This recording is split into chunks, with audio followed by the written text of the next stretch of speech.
Hey everybody, welcome to Co-Pilots. I am Sean Conroy. And I'm Andy Secunda.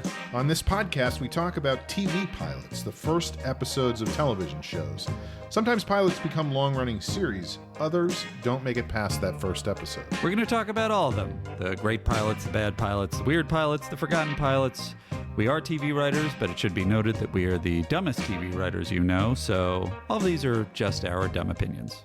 So dumb. So our first pilot that we want to talk about debuted on September 25th, 1999. And just to give you some pop culture context of what else was going on at that time, the number one song in the country at that time, your favorite, Unpretty by TLC. You love that song. Some might say that was my personal theme song. Uh-huh. In movie theaters, people were watching Being John Malkovich, American Beauty, Fight Club. This was back when other people made movies besides Marvel, so there were interesting movies to see. Not a complainer about the Marvel trend, just to give everybody a heads up where I stand on that. I know that's the popular stance right now. Don't care for it.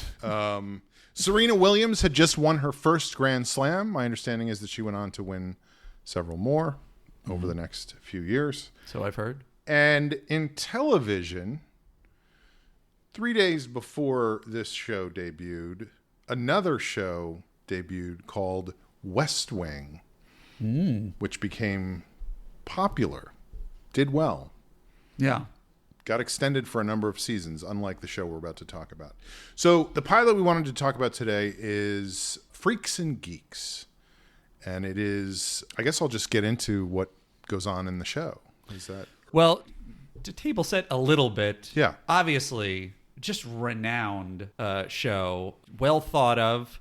Listed in a lot of top 50 TV shows of all time, top 100, top 1,000. Like, you make a list of top shows, this is on a lot of them. Without question. And the bigger you make that number, the more likely Freaks and Geeks is going to be. I saw a list of the top 10,000. It was not on that list. Interesting. It's so fascinating. Yeah. Of course, if you ask Judd Apatow, or really most people inside the industry, was not treated the way it probably should have been treated in terms of promotion, consistency of airings, and so never really found an audience and was canceled halfway through the first season. And that adds to its legend. The sort of the background of how it came to be, and these kind of things always fascinate me, was that Scott Sassa was the West Coast NBC president.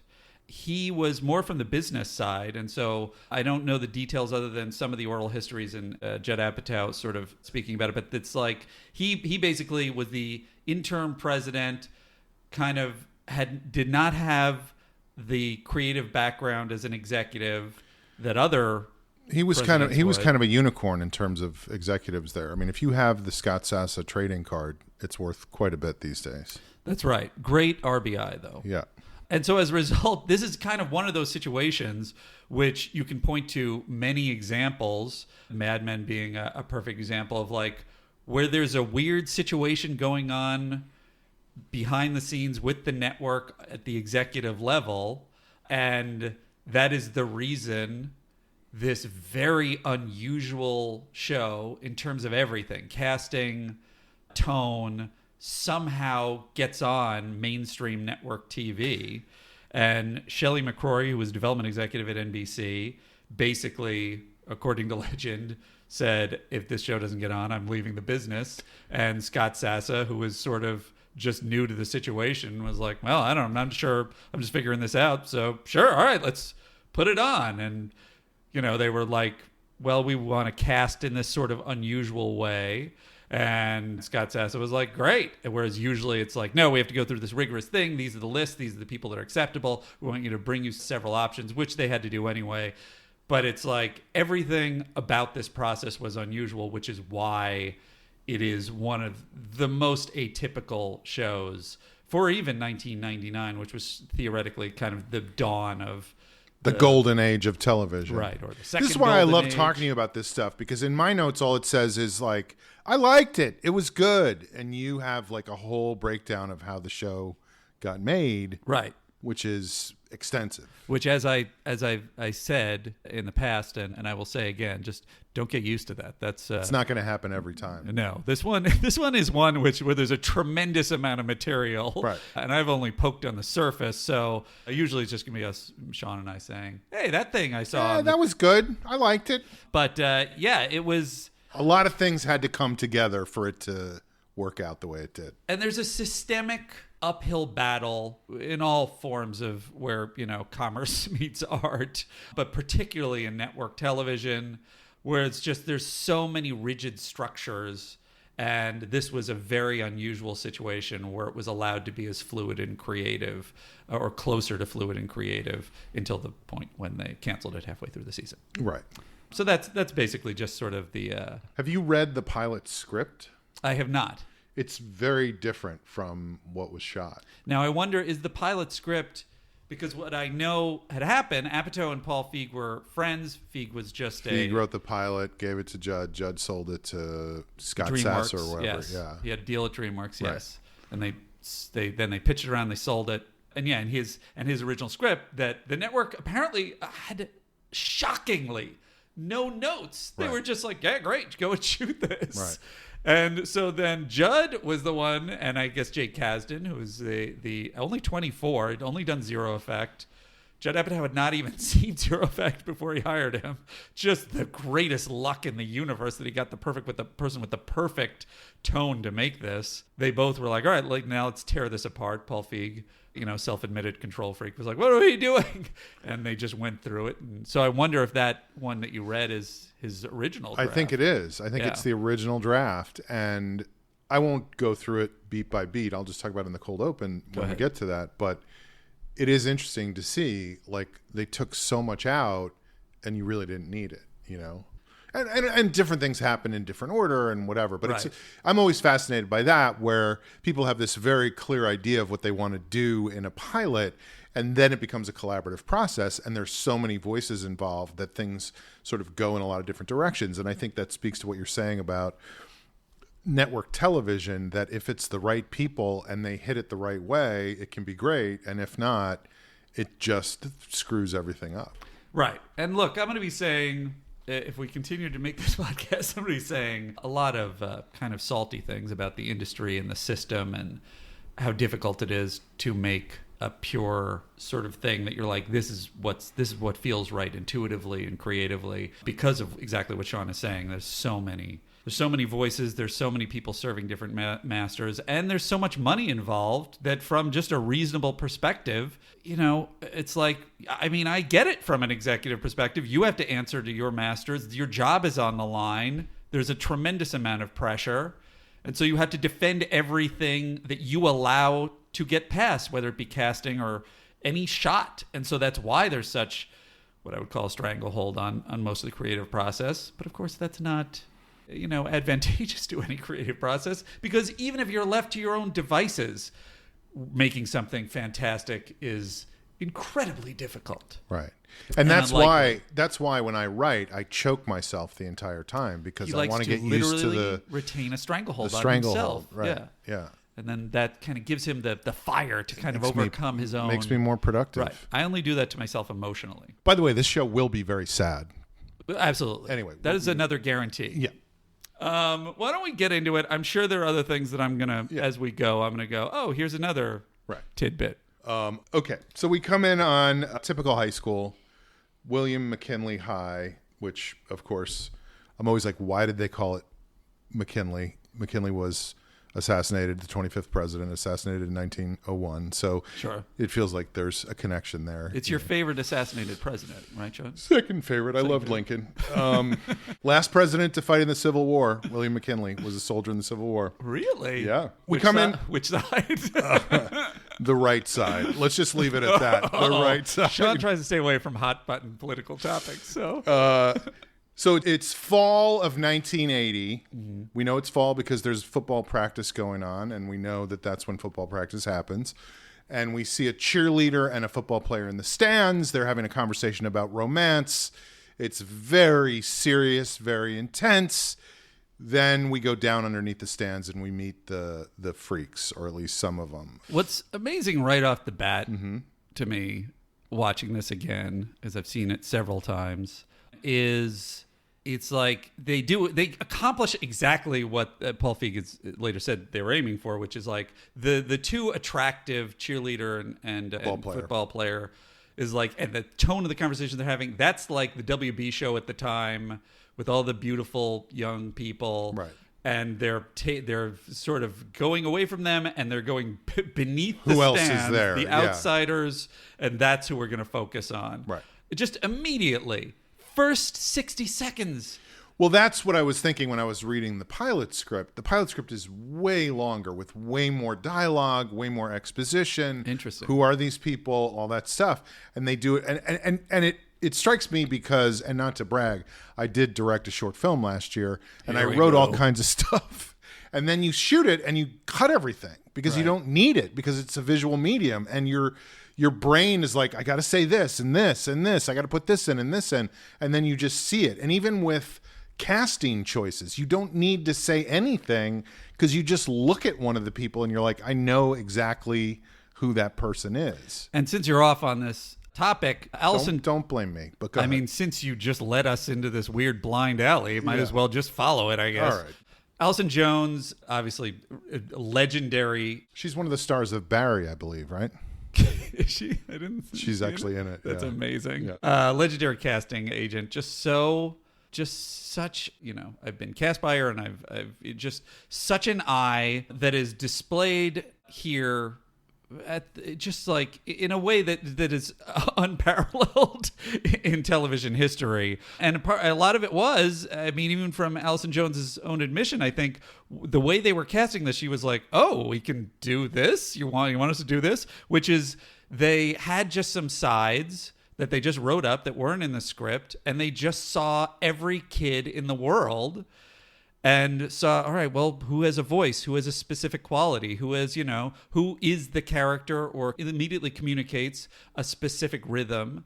And that was how they found these just gems that almost all, look at that opening shot.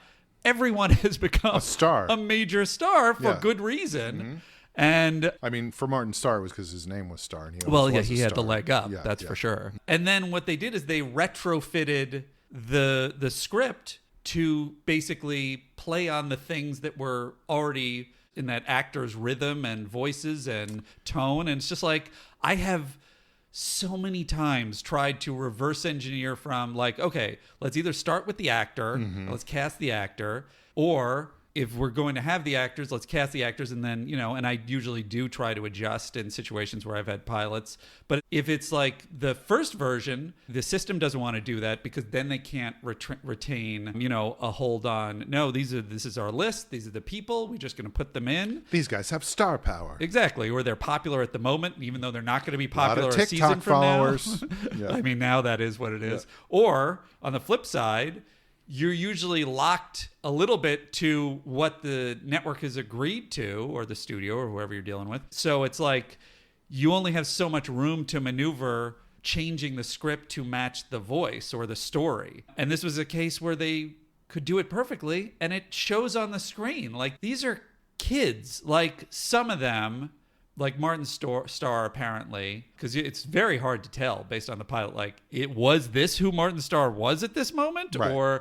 And from everything I've read, it's like he wasn't Bill. Mm-hmm. He just had the knack. He knew how to play that guy. Right. Whereas John Francis Daley as Sam was more like, that was how he kind of communicated. Right. And it's just like, it shows on the screen, that process. It's just like every character is alive immediately. And to your point, you immediately kind of know who they are when you see them before they say anything without exposition. Right. Well, so that's what I was going to say is in the script, the whole scene with the geeks who we meet after we meet the freaks, they're outside the auditorium. They're talking about how they were just building sets for the theater and, the classic, like, these are the fucking nerds from high school.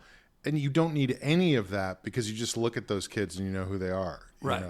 So anyway, we meet them. Then we meet the bully who's going to beat up Sam. Right. And he's not a nice person. By the way, in case you're just joining us, we're 2 hours into the show and we're in the cold open right now. Get used to it. One thing it's also they immediately introduced Thomas F. Wilson, who's Biff from Back to the Future. Yes, he's the first person you see on screen. The immediate, how much more inspired could you get as the gym coach? It's such a gimme. Yeah. And yet it's like you start with like, oh, this is going to be the Biff guy, and he is the Biff guy, and as in keeping with what the show does down the line. And then he's later humanized, and there's his relationship with Bill. It's just such a... Well, I think one of the things that stood out to me when I watched the pilot these last couple times is how much of it is about who is on your side when you're that age. Right. And it's no one, basically. Right. And what's interesting even in that scene is there are two things that are amazing. The first thing is that when the bully starts getting in Sam's face, the two friends immediately turn away and pretend, just dissociate there. It is not happening. Right. They eject from that situation and abandon him immediately. Mm-hmm. It's so real. Yeah. And just like... because they don't want to be noticed. Like, that's the worst thing you can do is call attention to yourself in that situation. Of course. Yeah. I think Sam Levine says... What is... I don't remember. I'll get to the quote later. But he has a hilarious quote that his father says, which is just like, don't get involved. That's what... my dad tells me to stay out of fights that don't affect me directly. So amazing. And then on the flip side of that, Linda Cardellini just... It's interesting the breakdown of the people like John Francis Daly who are kind of like... Their strength is their awkwardness and their lack of polish, and that the way he looks, his face, his eyes, the right. entire time, yes. are saying so much about like what the fuck is going on right now. And what struck me about this in this viewing is his eyes are saying it all, and yet his face seems like it's like. You can't, like, that is not an actor's face where he's polished. Oh, I know I can do this. And if I hit my angles this way, whatever. His face looks like it's off in its own universe, as many of the people in the show. I think to a certain degree, like some of the adults too. Like there's people like Joe Flaherty who are like obviously comedy, just heavy hitters, but not like actors that are like have this total like laser focused control that it's just like they're not giving a polished performance, and that in some ways is what breathes life into the show. Is like it gives it this weird hyper, almost neorealism, Italian neorealist kind of vibe of like these are real. Oh, are we watching real people? Well, I mean, Joe Flaherty in particular stands out to me as somebody who feels like a cartoon character a lot of the time in this, until Lindsay just snaps and goes like, what are you talking about? Which grounds it. And so to circle back to Linda Cardellini. Yeah. By the way, now we're 3/4 of the way through the pilot. And so then at the end, when Becky Ann Baker is another one playing her mom. And I'll get to her in a moment. But Linda Cardellini, who has a similar vibe, which is that they have more of a feeling of like trained, controlled performances that are like certainly emotional and they're inhabiting their characters, but are just like that's more of a person that's like, okay, well that's going to be our we're seeing the world mostly through her eyes because that's the most crafted performance. Right. And so it's interesting to see her as you could argue the heart of the show in comparison to these people around her that feel like it's just like, oh, this woman was dropped into this real high school somehow. Right. So she scares the bully away. Right. And which is another thing, sorry again. Yeah. There's another thing to the point of like people the friends go away, and then the second point I was going to make, the sister tries to help, which is you're on her side. Right. And it has a negative effect. Which is thematically what happens to her throughout the episode. Right. Every time she tries to fix something, she makes it worse. Right. Which is the experience of high school. Right.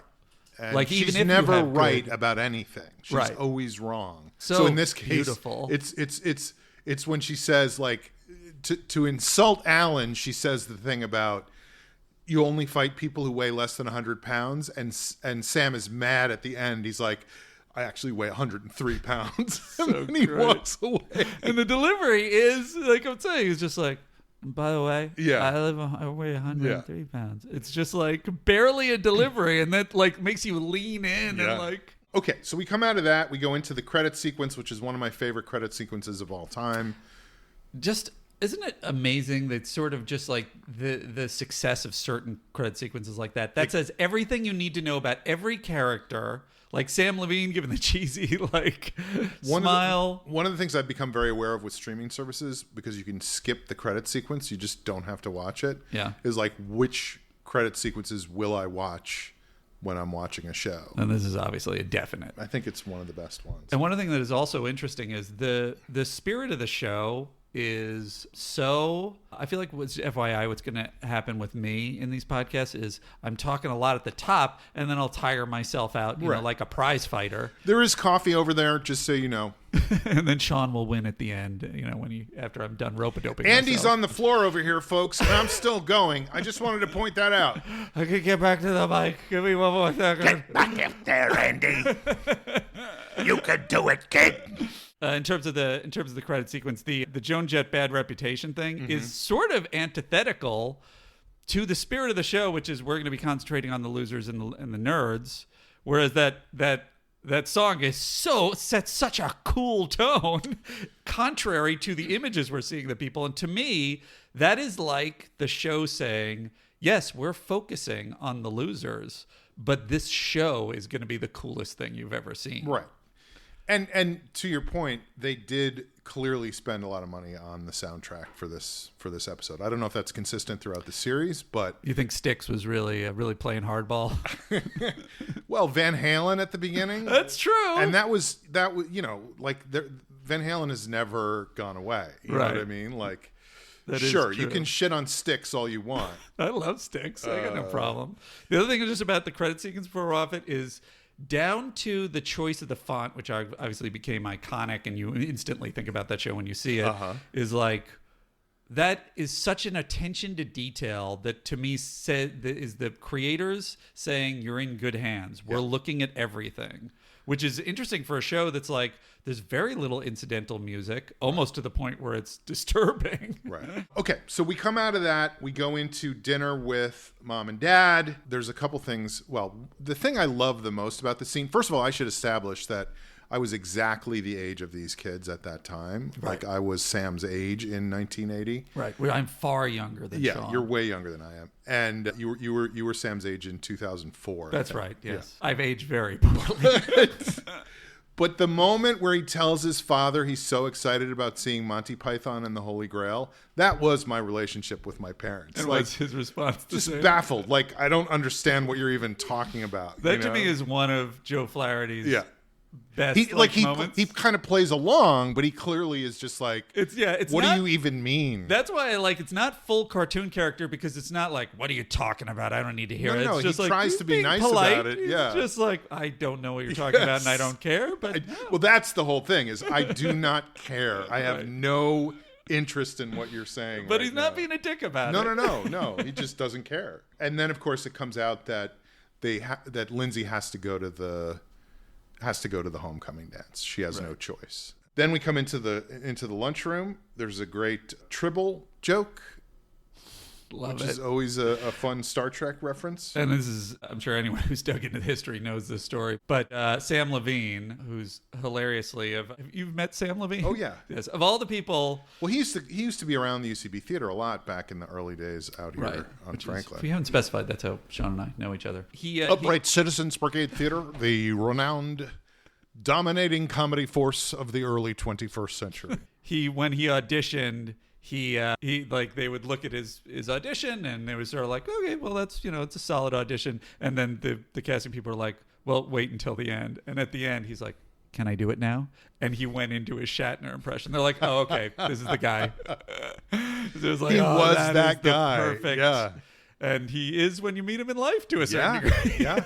Super nice guy. So again, I just love the scene because it is that dread of walking into the lunchroom and am I going to find the people I'm going to be able to sit with? Sure. That moment of indecision. And then we see Alan again in this scene. The bully. Bullying Sam. Chauncey Lepardi, who is in The Sandlot. Okay, I don't know all their names. I'm not pressuring you, Sean. You can do whatever you need. Eli, who is a kid with special needs, played by the great actor Ben Foster, known from 3:10 to Yuma, Alpha Dogs, Hell and High Water, Last Stand, X-Men Last Stand. I mean, we could go on and on. We sure could. But this is a playing weird possum on this one. I was like, I thought he was going to make up credits because he didn't care about it. Ben Foster, he's got a real. Yeah, no, I love Ben Foster. He's amazing. And You want to marry Ben Foster? I'm not married, just have sex with.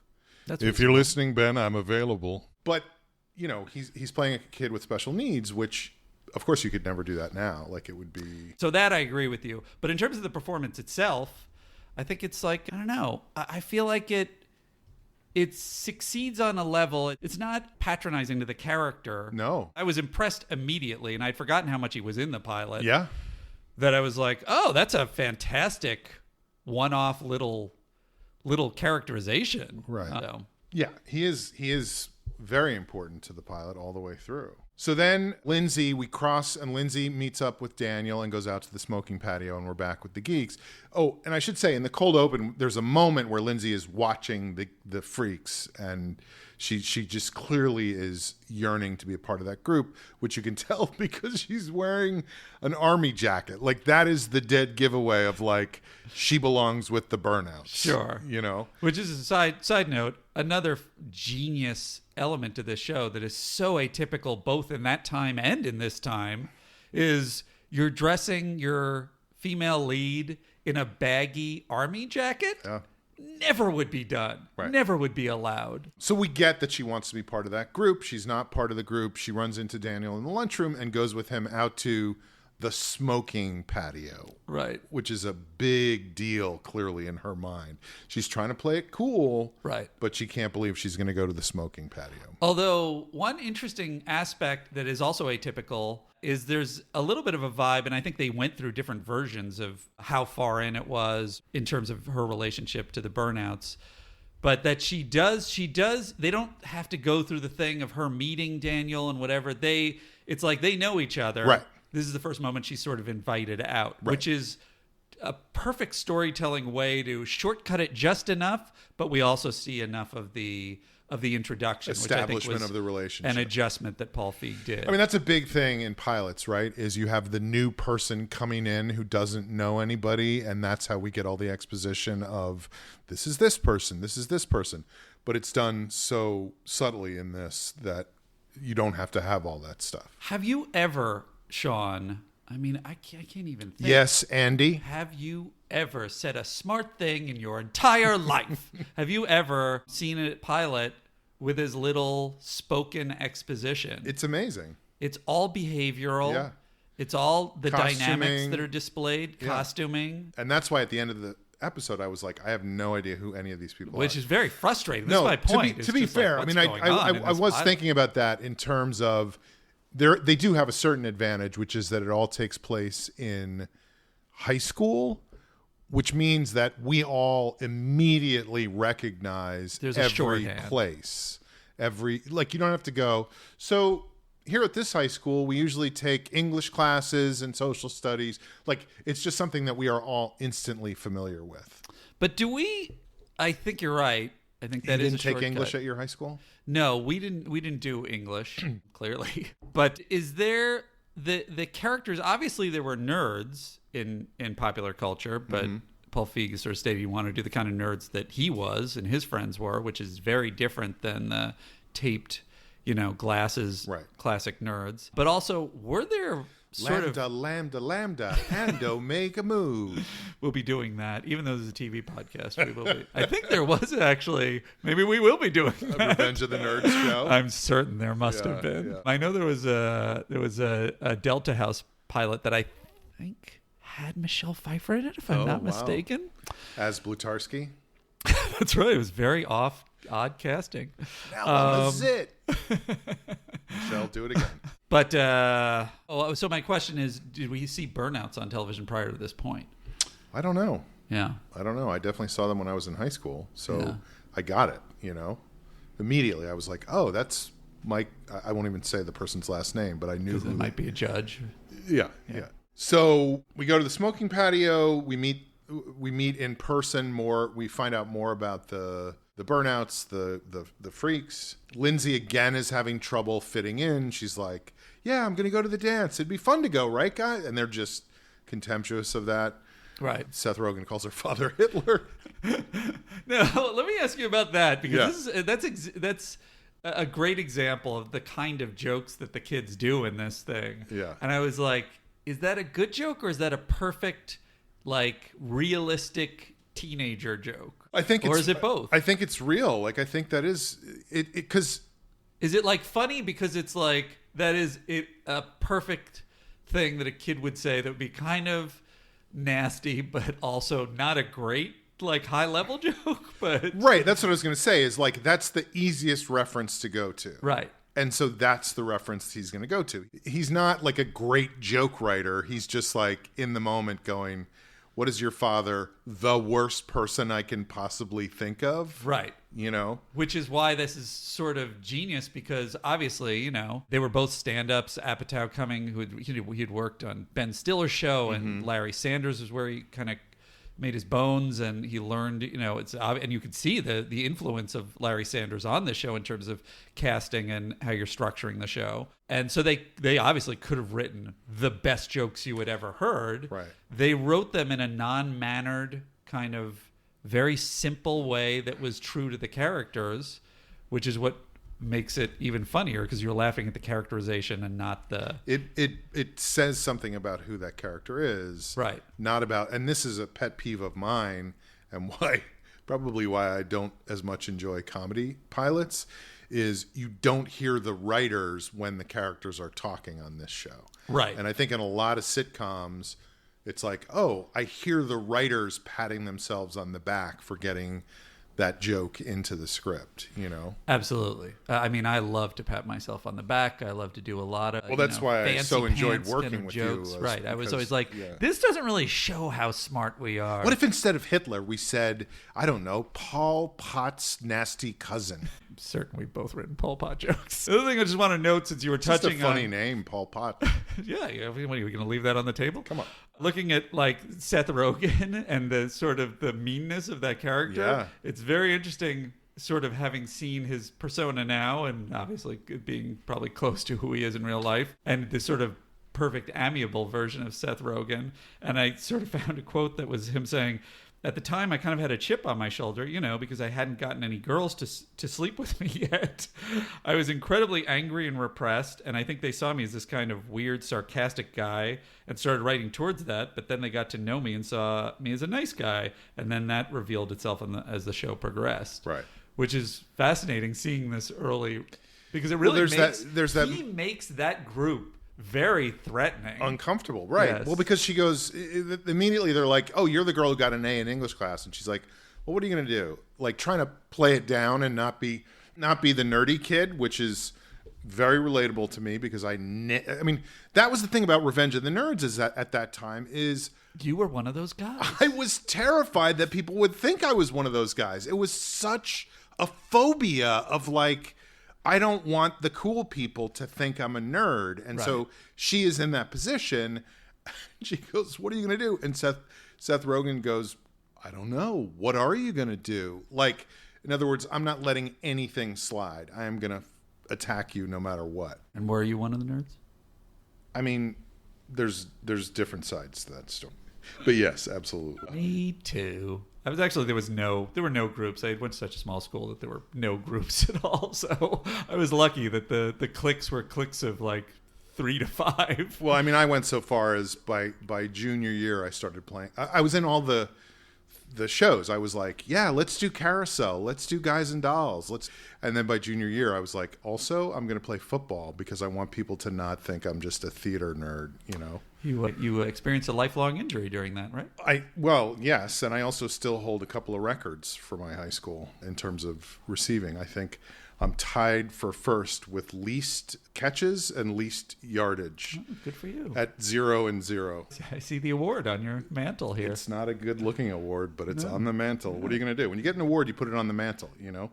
Also, I had to get a mantle to put the award on. Yeah. It's It was 2 an people. expensive One person is missing a catch, and then there's a person behind him making a PU sign. That was my coach. But this is also the scene where we meet Millie, is that her name? Yes. For the first time. Like, you don't know Millie's name. Yeah. Well, she's the one I identify with the most. I'm sure that's kind of probably the one I identify with the most. But again, Actually, it's not true because she was academically accomplished. you just look at her and you immediately get who this character is. Isn't that amazing? Yeah. Who else would cast her? Yeah. Cast any of the people in the show. Right. And she is very focused on whether or not Lindsay is going to participate in the academic decathlon. Right. 1980 was a big time for the decathlon because Bruce Jenner had just won the gold in the decathlon a couple years before that. I think. I could be wrong about that, but I think it was right before that. So this starts Lindsay's whole thing with, I'm not going to do the academic decathlon. I'm not going to do it. I'm not going to do it. Right. And Millie is very upset by that, doesn't understand how anybody could not desperately want to be part of the academic. I mean, she's their best mathlete. Of course. So then Cindy returns Sam's jacket. She's very kind about it, which to Bill and Neil means that she is in love with Sam. Right. Like, Neil is just baffled that Cindy would be seen in the hallway with Sam's jacket. Like, how is that possible? And if I could touch on this for a second. Yeah. The introduction of Cindy Sanders is like they see her coming from across the cafeteria. He says, there's Cindy Sanders. Dream on, Sam, because he obviously already has a huge crush on her. Right. And then Bill says, incoming. They take the time. It's not like, oh, she just suddenly appears. They take the time for her to make that cross across the cafeteria. Yeah. There is no incidental music. Mm-hmm. What other show, definitely in the 90s, but I would say even today, again, would not have some kind of, heavy metal guitar riff, slow-mo of the actor? I was going to say Sade. Sade, obviously that would, of course. Sade or Sade? Chad Sade? Sade? Certain I've pronounced it that way. I mean, we all know the Marquis de Sade was a famous... And not to mention that, but of course, again, even this is the Crush character. Right. Cast by a character that absolutely could be out of your high school. Yeah. Instead of someone who's basically a 27-year-old playmate playing a high school character and dressed appropriately to that. And it's just that Michelle Pfeiffer was the original casting for this. Oh, that's interesting. Yeah, huh? and then she got cast and she got for first position. Yeah. I mean, there was always a feeding frenzy over Michelle Pfeiffer. What are you going to do? She eventually did the high school movie about the mines. Dangerous Minds. Yeah. Yes. Which we also will not be covering because it's a movie. Let's move on. I was played by Natasha Melnick. But here's the other thing I was going to say about this is this plot in the show is like interesting to me because it is a show that leans so heavily on this is the alternative. This is going to be about their losses. This is going to be about their struggles. And even to the point where I think one of the biggest points of contention was when Scott Sassa. See, the one thing I'm confused about. You're obsessed with Scott Sassa. Can I just point that out? What's Scott Sassa up to now?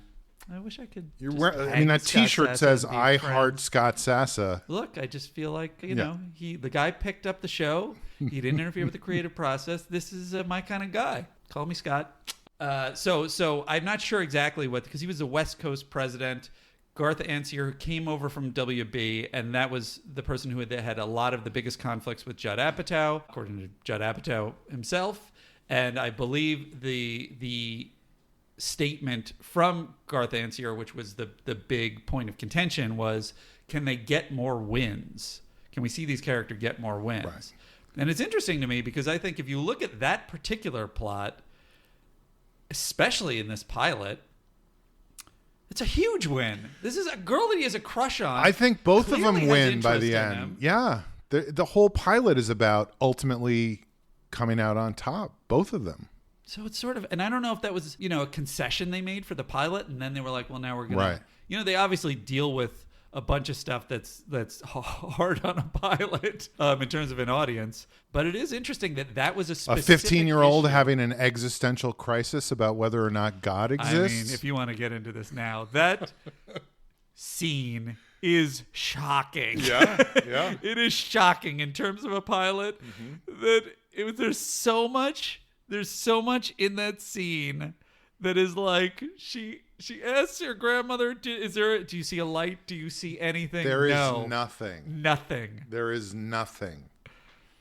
But And that's how they what just that's leave what it. but that's what And she's telling it to her younger brother. Yeah. To the point where his brain can't even compute it, and he's just like, do you think I could beat up Alan or not? Situation with the bully. Getting back to that. It's so great. Like I love that scene, because it's like he doesn't even understand what she's talking about. Grandma looked terrified and told me she didn't want to go. Mm-hmm. It's fucking insane. Yeah.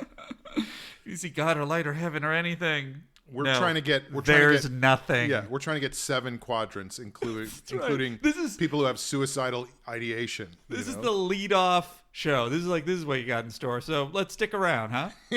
No, we're not gonna do that.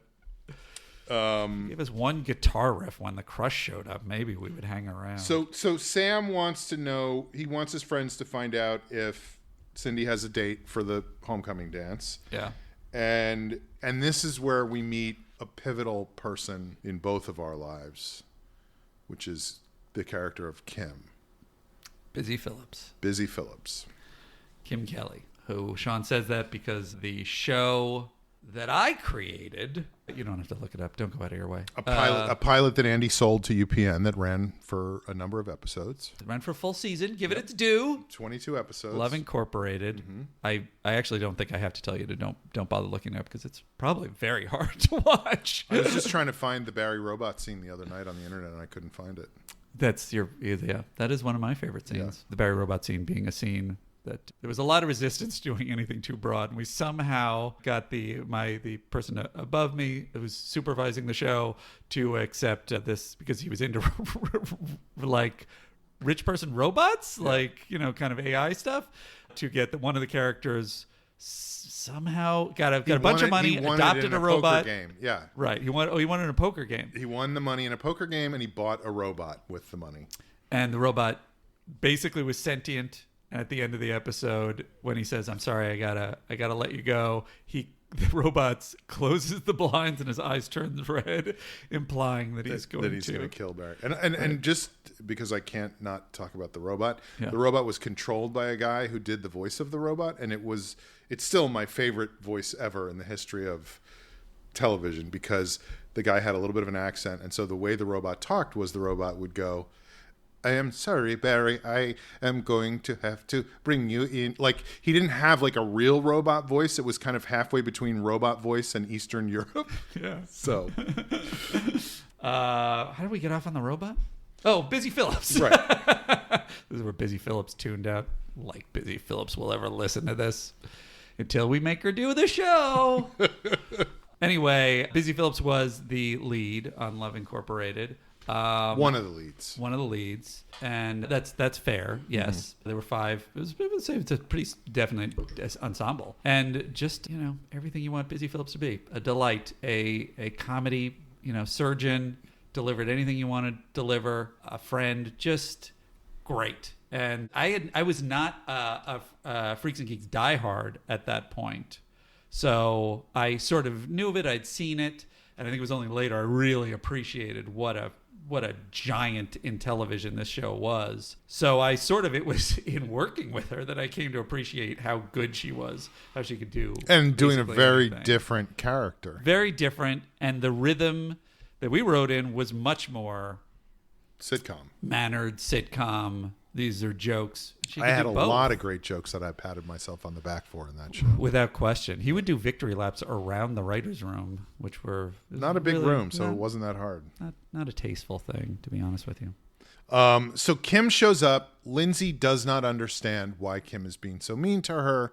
So Kim immediately is even more mean. Like, again, Linda Cardellini as this confused person who's like, what is happening right now? I'm allowed to be here. And Kim just dumps her purse on the floor. And what's interesting about that is that it's not even stated what her issue is there. Like, No. You're immediately intimidated by her. You know what the dynamic is. You probably like. Do you think it's clear in that scene that it's about territory and maybe something to do with Daniel? Because I feel like it's. I think it's. If you know anything about high school, it seems fairly clear. But that's the genius, is it's letting us connect the dots. Mm-hmm. Really, the only exposition that is stated in this show is Lindsay's backstory about her grandmother. Right. Everything else, which is in like essential to the theme, her thematic arc for why she is getting involved with the freaks in the first place, and to the arc of where she's going in the next several episodes. Right. Everything else is implied.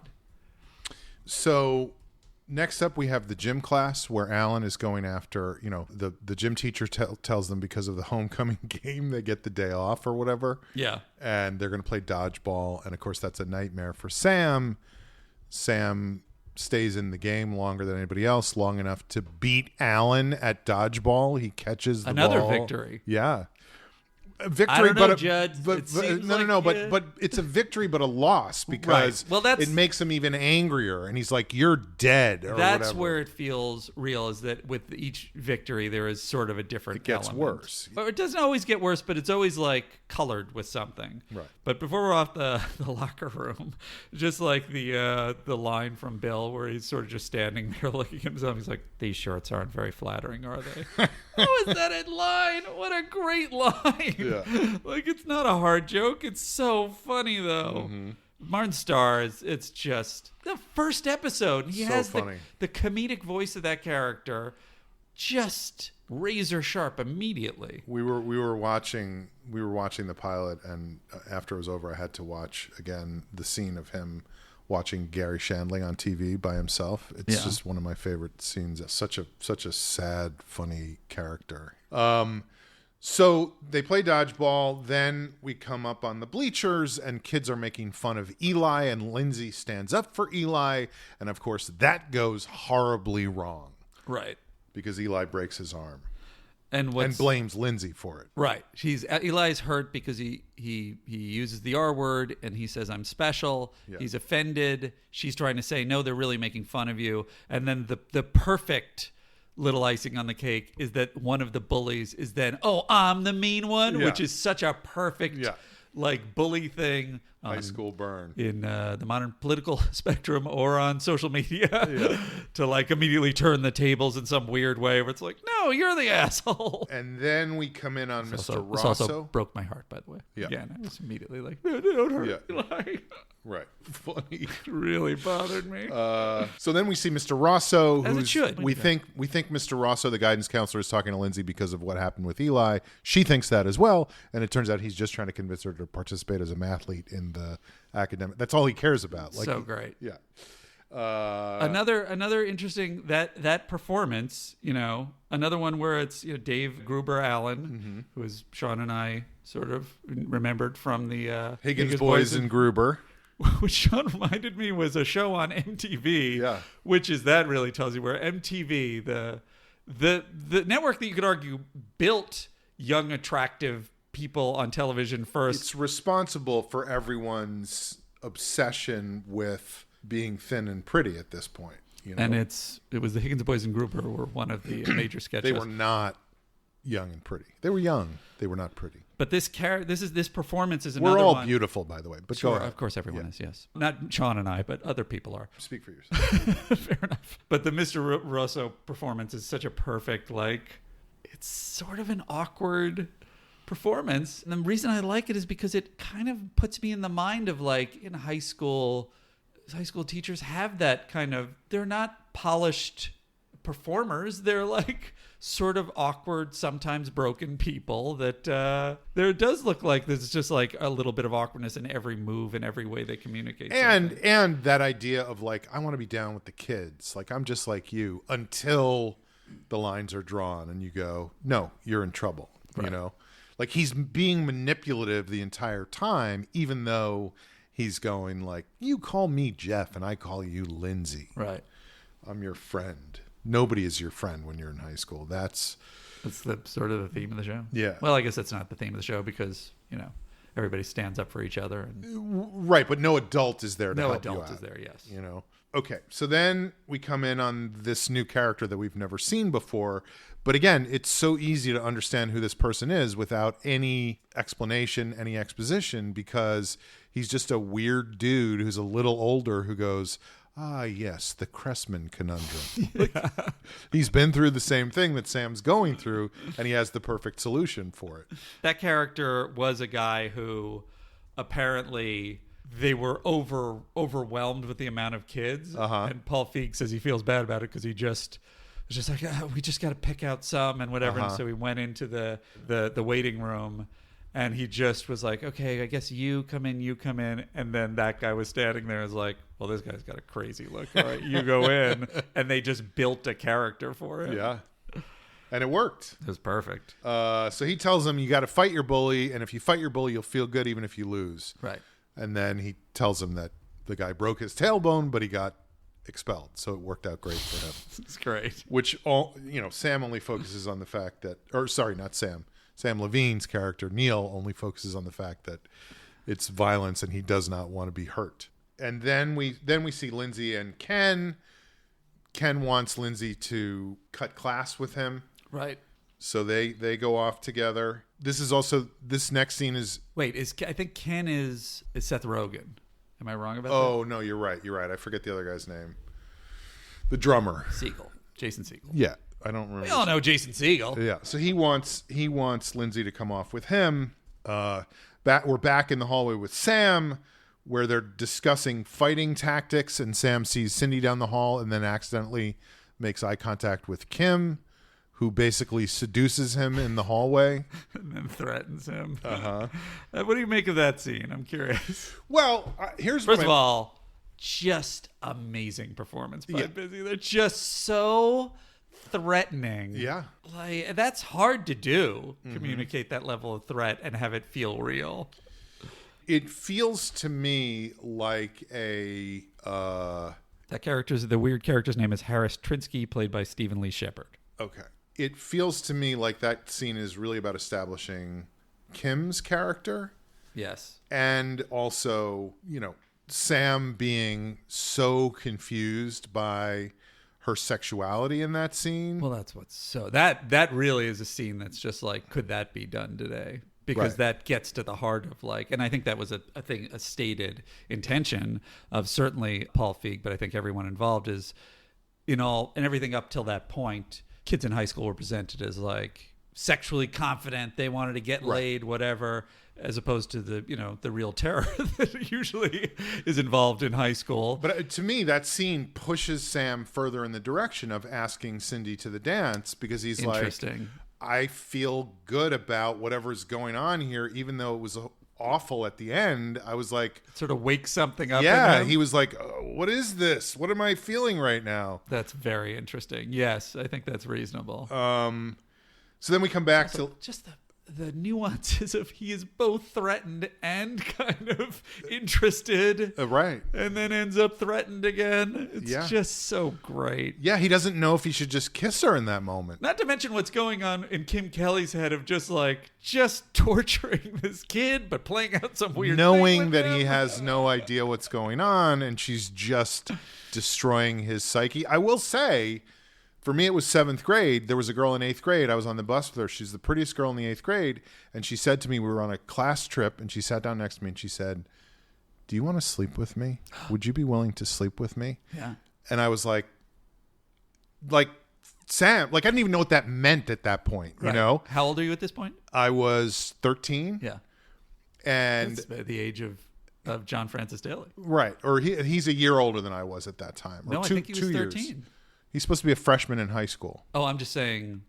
Oh, in real life? In real life. I think he was younger. But anyway. When he was cast, at least. So I'm sitting there and I'm like, what does this person mean? But I'm intrigued, and she's so just stunningly beautiful in my mind. And then I look up and all the other 8th graders are just laughing around me because it was all a setup. So it was exactly the same situation. And so you're saying the real painful part of that memory is that now you can't use it in your own pilots. No. What's cool is we did actually fuck on the bus that day. Oh, well, it's okay. That's it. And you got your wins. Garth Ansier would be happy. But things got worse because she had a boyfriend. So in a way, the win was a loss. It sounds like good writing. Yeah. So, okay, where were we? We were on... Kelly terrorizing Sam. Kim Kelly terrorizing... Oh, no, we're back at Jason Segel and Lindsay at Jason's house. Yes. Looking at the drum set. And so this is a big moment for her. Jason Segel is Nick Andopoulos. Right. This is a big moment for her because he says, you have to find your big, gigantic drum set. Right. Which is so funny. that he has the biggest drum set and all he needs is a couple more drums and he'll have a bigger drum set than Neil Peart. Like, that is what makes you a great drummer, is how many drums you have in your drum set. Sure, it's great kid. And it makes him so logic. happy. And he's like, you have to find your version of my drum set and figure out what makes you happy. And what's also amazing about this is the complexity of, clearly Lindsay is into Daniel. That's the crush. You have the weird relationship Daniel has with Kim Kelly and how that plays out in such a tempestuous way. And then Nick is sort of pursuing Lindsay. And it's so high school and so like nuanced. And it happens right from the moment he sees her on the smoking pad. Right. Like, there's an exchange there where he's clearly interested in her and thinks she's great, which she is. Lindsay? Yeah. So She defended Eli. Then he talks about how he's going to come and get her so he can take her to the homecoming dance so she doesn't have to lie to her father. He's going to put on a suit. Like, he's just like head over heels at this point. You know? And then Mr. Rosso shows up and becomes manipulative again. That fucking asshole. So as a former teacher, Sean, Yeah. you didn't feel like you kind of saw where he was coming from. No, I used to let my kids do whatever they wanted to. Gotcha. So she's going to be forced to work at the homecoming dance. She can't. Right. And I was wondering if they were going to play it like she cuts the deal, but I guess she establishes. It's kind of nice even in that scene when he's like, well, can't you just lie to your father? And she's like, no, I can't. Like, she's just like, she's not capable of it. She's really still a interesting- good kid, even though Right. she wants to be a freak. Which of course leads into the conversation with Lindsay and her parents and Joe Flaherty freaking out and giving the amazing line, "You can't cut corners in life. You know who cut corners? Kennedy, when running the Bay of Pigs," which you could argue that is a Pol Pot style joke. And I wonder if Flaherty wrote it, or if that was like an improv, or if that was originally in the. Yeah. So she this is where she calls him out, and it's just great because she's like, "What are you talking about? Like, Right. you make no sense." And I love that because, like I said, he feels very cartoonish to me up until that point. And that grounds it. Yeah. It's like, I feel the same about this character as you feel. And then in that moment, she leaves, and Yeah. he is so desperate to get Sam's approval. Right. Of like, you know what I'm talking about, right, Sam? So beautiful. And Sam is very torn about whether he should say yes or no. What I love so much about that last moment with Sam, though, is it cuts to him, and that in any other show would be like, "Here's what I think about your opinion, Dad," or some Yeah. crafted joke Right. that Sean and I would work on for a very long time. You know, you're no Pol Pot, but you're pretty great. That's probably what it would be. We love to work on Pol Pot in the first, in any major episode of a podcast. You got to work in Pol Pot at least 9 times. That, I think, is the title of this episode, right? Pol Pot. Sure. Yeah. really, really pull him in. Pol Pot and Freaks Oh, and Geeks. Freaks and Geeks. Pol Pot. But anyway, Sam's response is just, yeah. Yeah. That's it. That He is the doesn't joke. know what to say. That's where Yeah. it builds up to perfect delivery. Yeah. It's just, what is funny is the awkwardness of that character, kind of like, I don't want to be in an argument about this, Yeah. but I'm not, Not 100% on board. So that's when we get to the scene with Sam and Lindsay in her bedroom. Right. Where he just wants to know whether or not she thinks he could take Alan.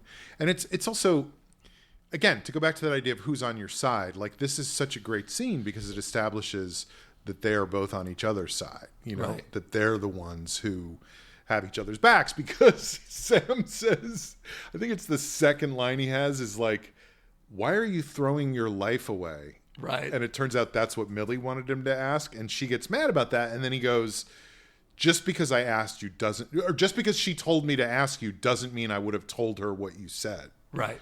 It's like, it's just a great development of, like, they're looking out for each other, And it also shows, like, it has that sweetness, but it also shows the dividing lines of, like, Lindsay will defend him against a bully.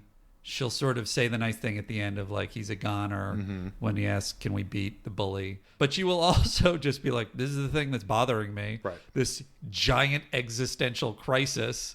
So I'm just going to lay it Is on you. any 'cause of I don't this give worth anything? Like, I'm just going to tell you Yeah. that life is not worth living. Yeah. Like, it's like, and that's just her own, a certain amount of narcissism and Yeah. insensitivity. So it's like a perfect balance of, a good teenager that also has their blind spots. And I just want to say one thing about something you said, which was the sweetness. And that's one of the things I love about the show is that it is so sweet. It is so sweet without ever being treacly or like purposely overwhelming or fake or like 90s sitcom. It just is, you like them. And I think that is really the heart of why this has become like this evergreen, this show that's immortal. I mean, top after 10,000, it didn't make the list. I mean, I understand that one list, the top 10,000 shows that you're constantly frequenting and looking for your favorite shows. It never changes. And every time it's interesting. There. Every time you state like, come on, top 10,000.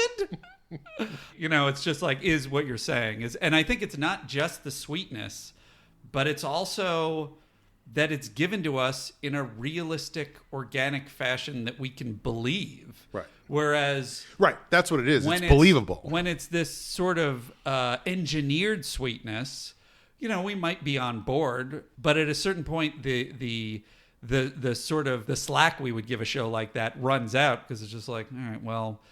I don't really buy this as reality anymore. Right. Whereas this, it's like you buy any sweet moment because we've also seen this fucking horrible stuff happen to them.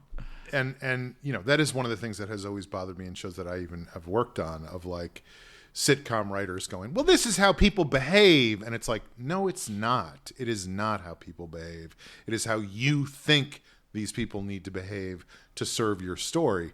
And in this show, they really do a good job of capturing the way that people behave.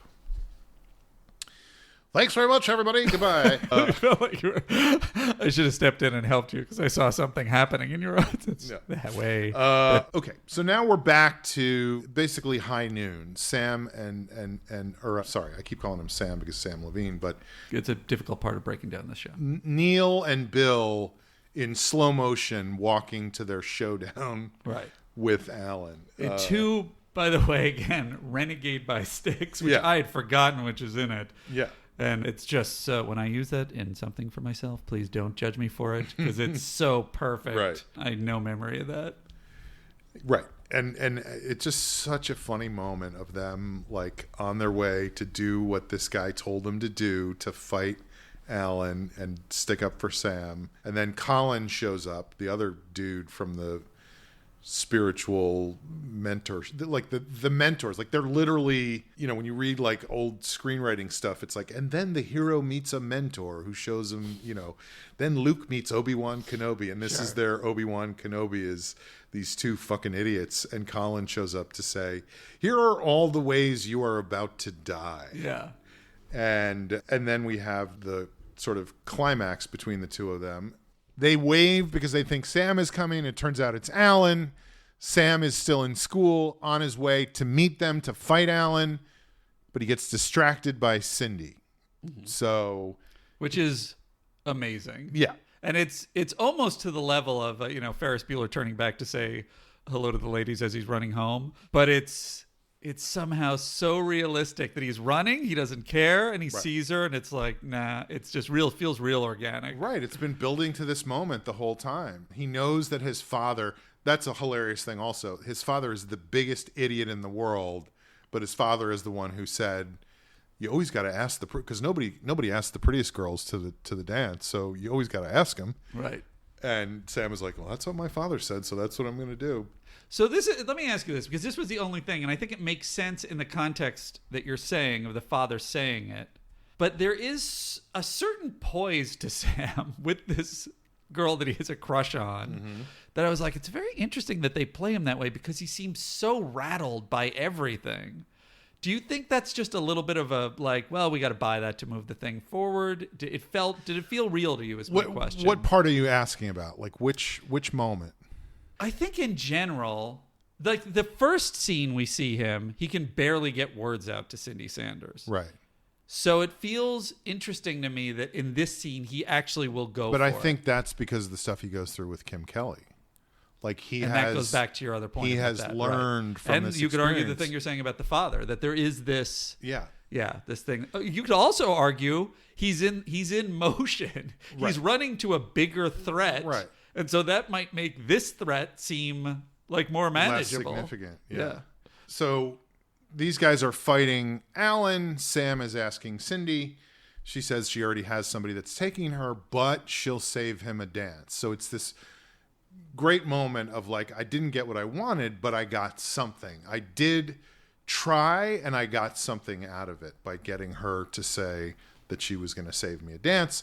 Meanwhile, the guys who are fighting Alan is running away, telling them they're going to be dead. Right. Like, he's retreating and going, you guys are dead. So amazing. So amazing teenager characterization. And then like doesn't drop the persona. Right. And then they walk away. They're bragging to each other about how they kicked his ass. And then we're at the dance. We're in the resolution of the whole episode. And this is what's amazing to me is like it's like in the course of 90 seconds, 2 minutes, you go to, first of all, there's this, again, going to Styx with Come Sail Away. Mm-hmm. You have Sam asking Cindy Sanders to dance. They go up. It's sort of the emotional part of Come Sail Away. And it's sort of that awkwardness of like, this is my first time in a slow dance with a girl. Then it kicks into the fast part. Just when he gets there. And what's interesting is that's more terrifying to him. Yeah. It's so beautiful because of course it would be more terrifying. Right. But it also allows you to, in an organic way, have it be more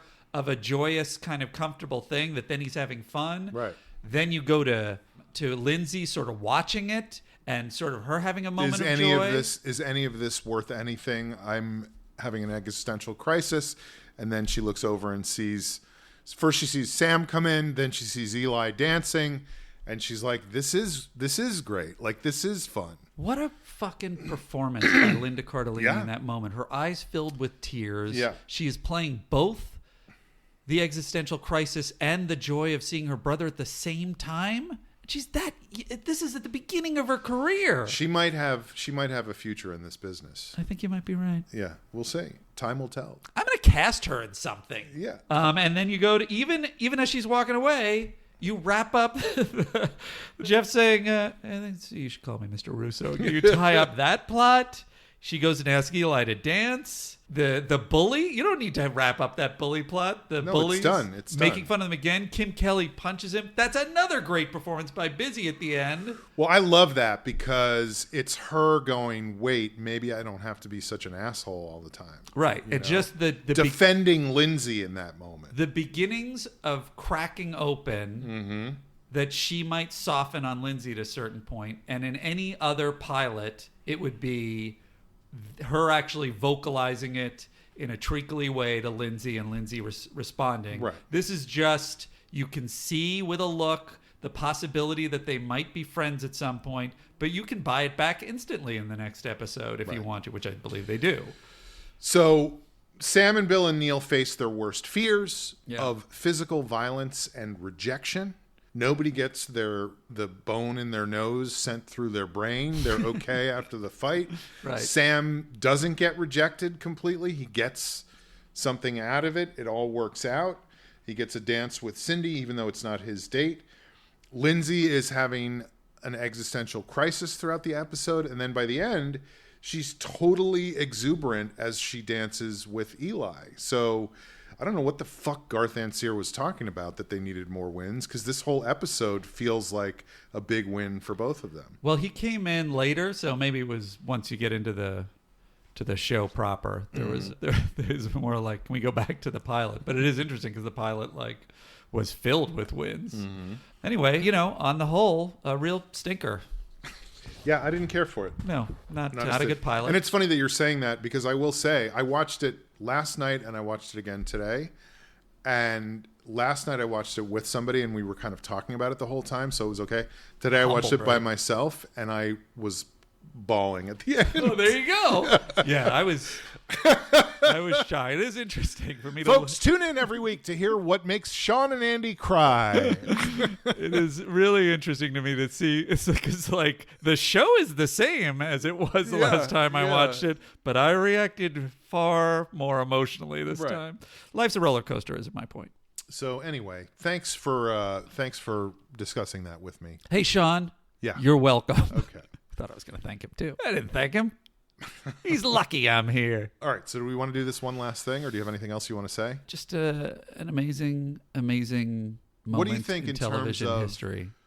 What do you think about terms of like what's the A story, what's the B story? Like we always talk about that in TV, right? Like we need this A story and this B story, and we need beats for each of those stories. How do you feel about that? Well, this is another thing that's so interesting about how it's structured, because you got to give the A story to Lindsay, and you would probably say in terms of the weightiest theme, it would be her existential crisis. But you don't know about the existential crisis until halfway through the show. The only indication is that she's sort of clearly shifted away from her usual life in a sort of, dramatic fashion. But we don't know why. Right. So it's such an interestingly structured, lightly painted thing. Another thing that's sort of note that I had not mentioned is sort of the writing staff is filled with all of these ringers, most notably Mike White. And everything that came after that Mike White did is this style of thing, most recently The White Lotus, just like these turns of character and plots that are like, you're not sure where it's going because he's just following character the whole time. He's never following plot. But you would say the A story would be Lindsay. What do you think about the rest of it? I don't know that I would say the A story was Lindsay. Well, I'm going to gather my stuff now and I'm going to leave. To me, it reads as basically it breaks down nicely because there's the Sam stuff and the Lindsay stuff, and those are the freaks and the geeks. That's the two parts of the show. In my mind, there's 4 stories in this episode. There's Sam and his friends getting bullied by Alan, sure, which has a very satisfying climax. There's Lindsay being forced to go to the homecoming dance, which also has a very satisfying climax. There's Sam's romance with Cindy, which ends up, at the end. And then there's Lindsay's battle to not participate in the academic decathlon, which comes through all the way through and is something she's still refusing to do at the end, which pushes her further in the direction of being a freak. Like she's refusing to concede to Rosso. But here's what's sort of interesting even about that break, that very very skilled breakdown. Thank you. Where you're wrong. Yes. But it's like, what about the Lindsay Eli plot?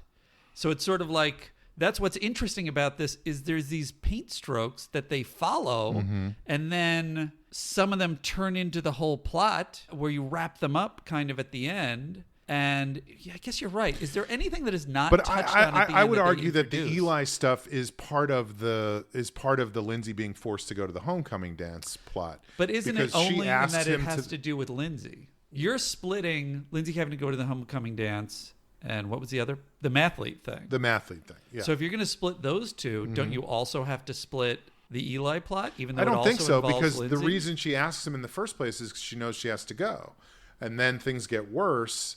And he is pissed at her because she broke his arm, and she feels badly about that. And then at the end, she ends up dancing with him at the homecoming dance. See, I think you're the one who's wrong here.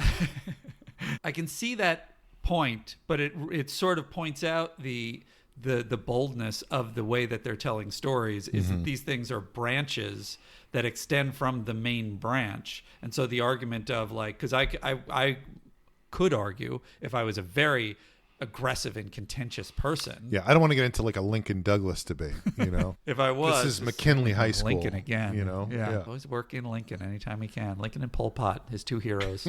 But, it's just sort of like that. I could argue that the Eli plot, you could even maybe connect it less to the dance part of it and more to the existential crisis part of it, that she's like, well, maybe there's meaning in this, which is why she's so upset, defending this powerless person. And that's why she's so upset in the scene with Mr. Russo, that it's like... Okay. First of all, did you even watch it? His name is Rosso. Mr. Rosso. I really undermined my point there. We'll have to edit this out. Which is, by the way, is another amazing thing about the show.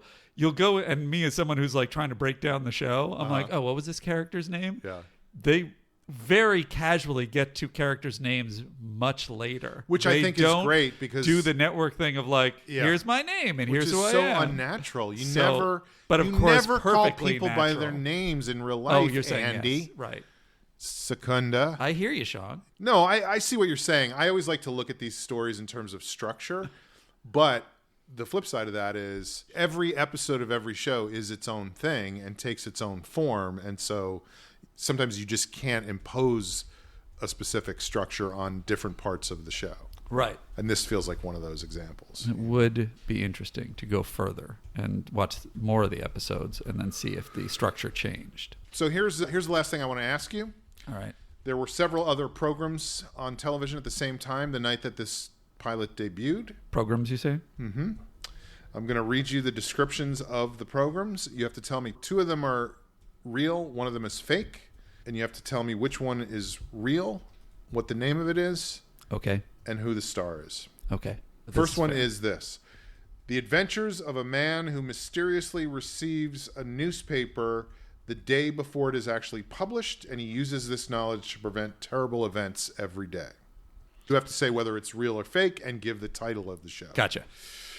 Here's the second one. The story of a beloved sea creature involved in rescue operations with the Coast Guard. Is it real or is it not real? Again, what I'm reading is not the title. It is the description of the show. I don't understand. 2 best friends from Secaucus, New Jersey, move into a Lower East Side tenement filled with colorful residents. Okay, so... This is, yeah. And that one actually is the description and the title. Okay. So just tell me which of those is real, what the names of them are, who the stars are, and what Jesus studio Christ, made I'm them. not going to be able to do any of this. I'll read them again. You tell me if it's real or fake. Okay.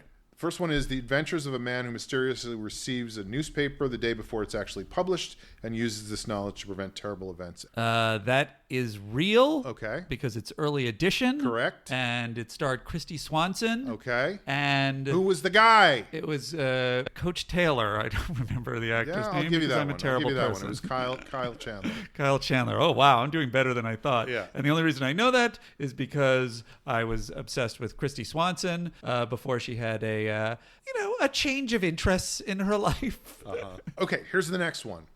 The story of a beloved sea creature involved in rescue operations with the Coast Guard. Real or fake?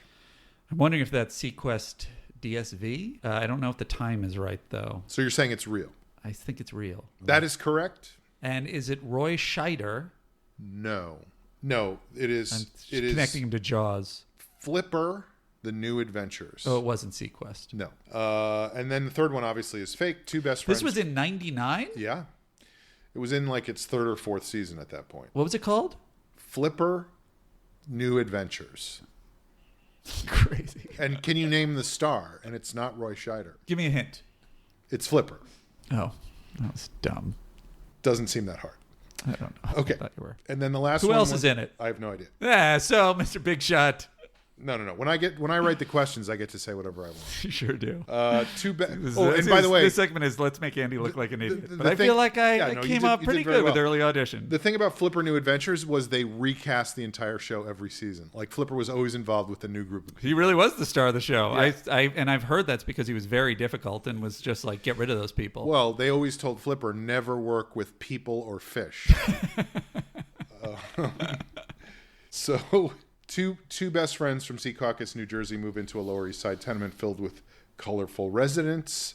That show is not real. That's your pilot. What's that the you've title? written. What is the title and who are the stars? Let's see. And you have carte blanche here because it's not real, so you can call it anything and you can cast anyone as 2 best friends from Secaucus, New Jersey. I would not cast Matt Damon and Ben Affleck because they already played best friends from Boston, but that's up to you. Can we get them?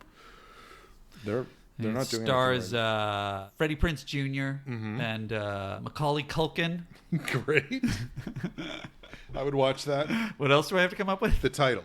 The title. 2 best friends from Secaucus.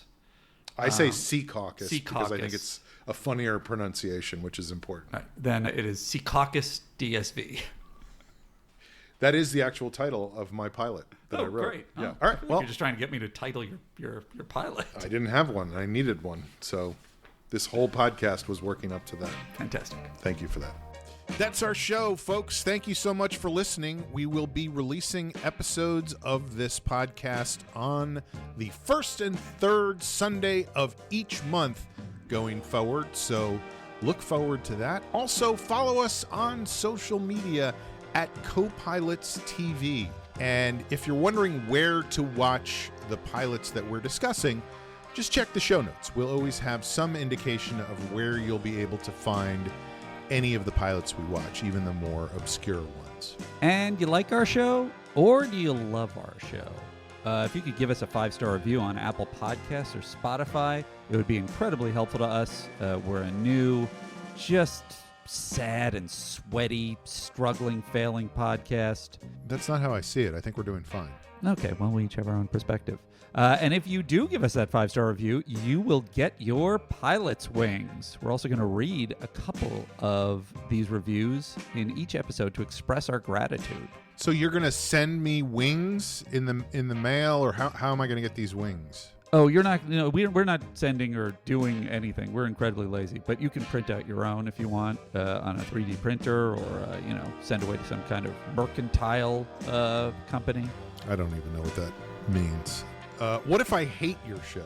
If you hate our show, Sean, you can also just leave us 5 stars on Apple Podcasts or Spotify, and you're in. Doesn't matter what you write. You can write anything you want in the comment. And you might read my comment even if I write something incredibly negative. I mean, if it's funny, or, if we're just feeling incredibly bad about ourselves that day, sure. Great. That sounds fair. So that's it. That's the end of our first show. Thank you all for joining us. We are coming in for a landing. I don't have our final sign-off catchphrase yet.